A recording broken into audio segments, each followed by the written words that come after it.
All right, welcome back to OG School, everyone.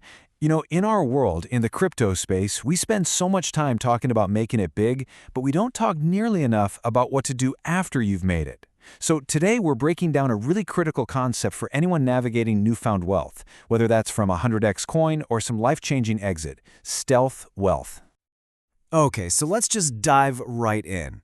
What really happens when your portfolio moons and all of a sudden you have more money than you ever dreamed of?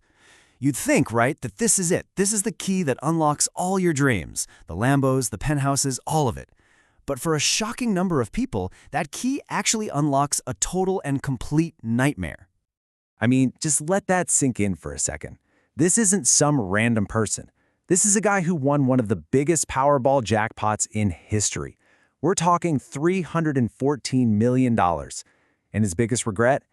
Not just ripping that ticket to shreds. We're going to explore exactly why he'd say something so wild. So we're going to start with the scary stuff, the cautionary tales. Because in this game, understanding the risks is the absolute first step to avoiding them. These stories are the real-world, brutal consequences of what happens when massive wealth isn't managed with extreme care and extreme privacy. And what's just nuts about Jack Whittaker's story is how fast it all fell apart. For him, the money was like pouring gasoline on a fire. In 2002, he's literally on top of the world. Barely a year later, boom, he's a walking target, getting robbed of over $500,000 in cash that he was just carrying around. And within just a few short years, his family is completely shattered by tragedies, all fueled by the fallout from that win. The wealth didn't solve his problems, it amplified every single one. And look, Whittaker's story, as crazy as it is, it's not some isolated incident. Not at all. There's this terrifying pattern that just keeps showing up. You've got David Lee Edwards, a $27 million winner who blew it all on his worst habits and died broke in a storage shed. Abraham Shakespeare, $30 million, murdered by a woman who pretended to be his friend just to steal it all.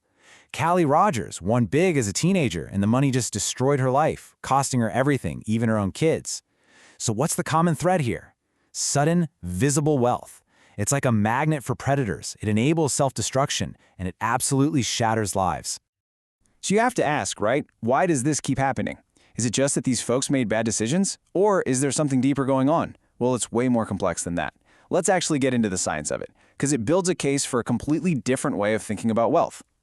And this concept right here just nails the core of the issue. It's called the Easterland paradox. So within any given country, yeah, richer people tend to say they're happier than poorer people. But here's the twist. When the whole country gets richer over time, the average happiness level stays completely flat. It's wild. Japan's income, for example, quadrupled over a few decades, but reported happiness levels didn't budge. So what does that tell us? It tells us that happiness depends a whole lot more on how you use your money, not just how much of it you have. And this is where Professor Robert H. Frank's work comes in, and it's so important. He breaks it down into two paths you can take with your money. On one side, you have conspicuous consumption. This is the flashy stuff, the bigger house, the expensive car, the luxury brands. It's all about status signals. On the other side, you have inconspicuous consumption. This is using money to buy back your time, to get rid of a brutal commute, to spend more time with family, or to get more control over your work. So one path is all about performance, about showing people you've made it. The other, it's about actually living better. And here is the real kicker. The human brain is wild. We get used to material things, like incredibly fast. It's called hedonic adaptation. That thrill you get from a new luxury car or a new watch, it's temporary. It just becomes your new normal. But you know what we don't really adapt to? Chronic stress. That daily grind, the anxiety of sitting in traffic every single morning, your brain never really gets used to that. It just wears you down day in and day out. Okay, so we've kind of diagnosed the disease, right? The curse of showing off your wealth and this whole happiness paradox. So now we can introduce the solution, the antidote. And let me be clear, this strategy, it's not about being ashamed of your success. Not at all. It's a deliberate, intelligent strategy to protect your peace, your privacy, and your long-term well-being. So what is stealth wealth really?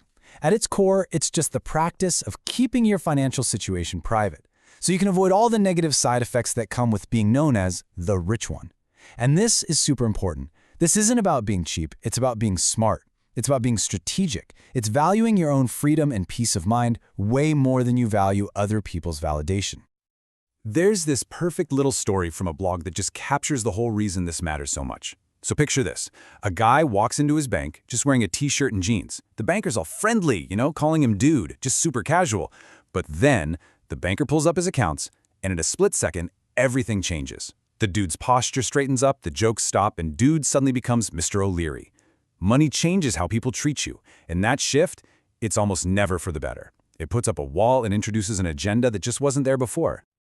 So, you might be thinking, okay, I get it, but how do I actually do this? Well, here are some real actionable steps.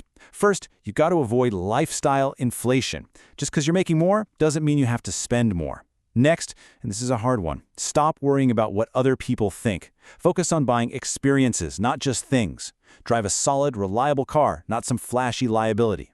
And listen, this next one is huge for us. Limit your social media presence.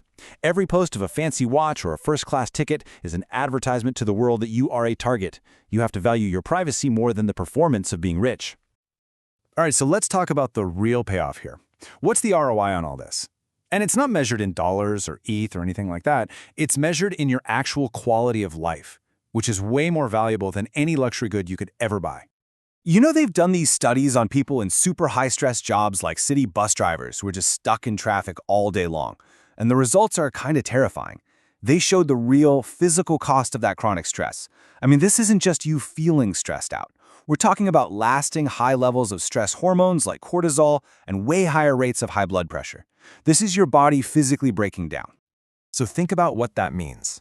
When you use your money in that quiet, inconspicuous way, maybe to move closer to work, to hire some help that frees up your time, to just get rid of those daily frustrations, you are, and I mean this literally, buying yourself a longer, healthier, happier life.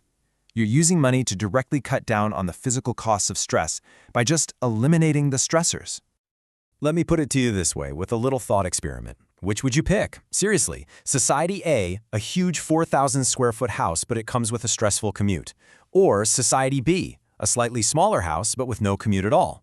What about the big house with no vacation time versus the smaller one with 4 weeks off? I mean, the choice for real lasting happiness seems obvious, right? It's Society B, hands down. And yet, our entire culture, all the advertising, everything is screaming at us to choose A. Okay, so let's bring this all home. This whole thing, it's more than just a financial strategy. It's a complete shift in your mindset. It's about coming up with a new, and I think much better, definition of what it really means to be rich.